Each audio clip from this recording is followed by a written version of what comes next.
Hello guys, अप्रतिममध्ये आपलं स्वागत आहे. आज आपण करणार आहोत कारल्याची क्रिस्पी अशी रेसिपी. आणि बेसिकली बघायला गेलं तर कारलं म्हटल्यावरती सगळे म्हणतात की अरे कारल्याची भाजी नको. बट ही जी रेसिपी आपण आज बनवणार आहोत त्याच्यामध्ये कारलं जे आहे ते एवढं क्रिस्पी आणि क्रंची आणि एवढं छान बनणार आहे की ज्याला कारलं आवडत नाही तो सुद्धा कारलं खातो. तर बघूया ही रेसिपी आपण कशी करणार आहोत.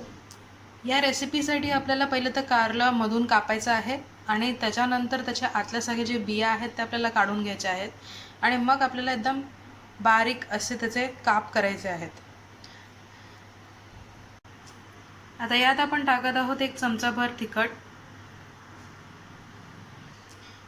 1/4 टीस्पून आपण टर्मरिक पावडर घेत आहोत, चमचाभर गरम मसाला. आता इथे तुम्हाला हवं असेल तर अर्धा चमचा तुम्ही गरम मसाला आणि अर्धा चमचा तुम्ही मॅगी मसालाही घेऊ शकता. ह्याच्याने जी टेस्ट आहे ती जी आपण कारल्याची क्रिस्पी बनवत आहोत ती एनहान्स करेल. चमचाभर आपल्याला कॉर्नफ्लोअर घ्यायचं आहे. ह्याच्यामध्ये कॉर्नफ्लोअरमुळे हे क्रिस्पी राहतं. आता जर तुमची भाजी जास्त असेल तर तुम्ही कॉर्नफ्लोअर जे आहे ते थोडं जास्त घ्या. आता या रेसिपीमध्ये सगळ्यात महत्त्वाचं जे कंटेंट आहे ते आहे आलं लसूण पेस्ट. याच्यामुळे जी चव आहे ती मेंटेन होते. बेसिकली बघायला गेलं तर कारण कारलं थोडं कडू असतं, तर आलं लसूणच्या पेस्टमुळे त्याला जी चव येते ती डिफरंट येते आणि खूप छान येते. तर मी 1 चमचाभर आलं लसूण पेस्ट घेतलेली आहे. आता आपण हे सगळं जे मिश्रण आहे ते एकजीव करणार आहोत. मिश्रण एकजीव करताना जर तुम्हाला थोडंसं असं वाटलं की पाणी आहे भाजीमध्ये, तर आपल्याला ह्याच्यामध्ये टाकायचं आहे तांदळाचं पीठ. तांदळाचं पीठ किंवा तुम्हाला जर कॉर्नफ्लोअर टाकायचं असेल अजून तर तुम्ही कॉर्नफ्लोअर टाकू शकता. सगळं मिक्स केल्यानंतर हे काहीसं असं दिसेल. आणि आता आपण ह्याच्यामध्ये टाकत आहोत सॉल्ट. मीठ तुम्ही चमचाभर घ्या, तुमच्या भाजी अनुसार घ्या बघायला गेलं तर, पण मी इथे चमचाभर घेत आहे कारण माझी भाजी खूप जास्त आहे. आणि हे चांगलं मिक्स करून घ्या. आता ही अशी सुटसुशीत व्हायला पाहिजे, कारण जर तुमची अशी चिकटलेली भाजी असेल म्हणजे तुम्हाला थोडंसं राईस फ्लोअर किंवा कॉर्नफ्लोअर टाकायची गरज आहे. गॅसवरती तुम्हाला पॅन ठेवायचं आहे आणि तेल टाकायचं आहे. तेल तुम्हाला तापून घ्यायचं आहे चांगलं, आणि मगच आपली जी कारल्याची भाजी जी आपण तयार केलेली आहे बाउलमध्ये ती आपल्याला तेलामध्ये फ्राय करून घ्यायची आहे. आता मी याच्यामध्ये जी आपण केलेली भाजी आहे ती टाकत आहे. गॅसचं फ्लेम जे आहे ते आपल्याला आता स्लो ठेवायचं आहे, कारण आपल्याला ह्याच्यावरती झाकण ठेवायचं आहे आणि आपल्याला ही शिजवून घ्यायची आहे. आणि मग ती आपल्या जेव्हा ब्राऊन होते तेव्हा आपली भाजी जी आहे ती रेडी होऊन जाते. तुम्ही बघत आहात की मी आता सगळी भाजी जी आहे ती टाकलेली आहे. आता मी ह्याच्यावरती झाकण ठेवणार आहे आणि झाकणावरती थोडंसं पाणी टाकणार आहे. मी तुम्हाला दाखवते कसं.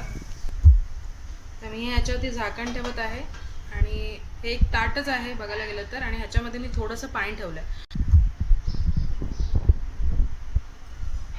भाजीला आपण स्टीम करायला ठेवणार आहोत म्हणून आपण ह्याच्यावरती झाकण, म्हणजे मी हे ताट घेतलेलं आहे, ताटात मी थोडंसं पाणी घेतलेलं आहे जर तुम्हाला दिसत असेल तर. तर पाणी ठेवायचं रिझन हे आहे की जेव्हा आतमध्ये भाजी स्टीम होत असते तेव्हा वरती इथे बबल्स येतात आणि बबल्स झाल्यावरती इथे एक व्हाईट लेअरसुद्धा येते. त्याचं एक हे इंडिकेशन असतं की आतमधली जी भाजी आहे ती प्रॉपर स्टीम झालेली आहे.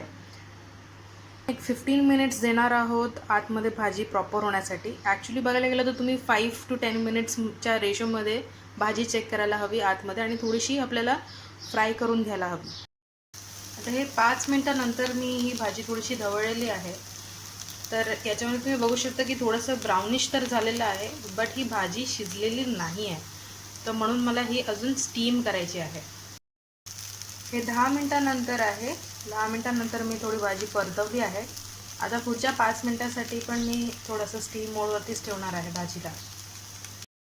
आता तुम्ही बघू शकता की जी मी प्लेट ठेवलेली त्याच्यावरती मी पाणी ठेवलेलं होतं ते सगळं आटलेलं आहे, आणि ही जी व्हाईट लेअर आहे ती तुम्ही बघू शकता. तर याच्यावरती हार्डली थोडंसं पाणी राहिलेलं आहे इकडे. आणि आपली जी भाजी आहे ती खूप छान स्टीम झालेली आहे. तर आता मी प्लेटिंगसाठी तिला काढणार आहे. या प्रकारे आपली गरमागरम क्रिस्पी जी करेलाची भाजी आहे ती तयार आहे. याला आपण लेमन बरोबर सर्व करावं. तर अशा प्रकारे आपली क्रिस्पी करेला जी भाजी आहे ती तयार झालेली आहे. ट्राय करा आणि आम्हाला लगेच कळवा. Like us, share us and subscribe.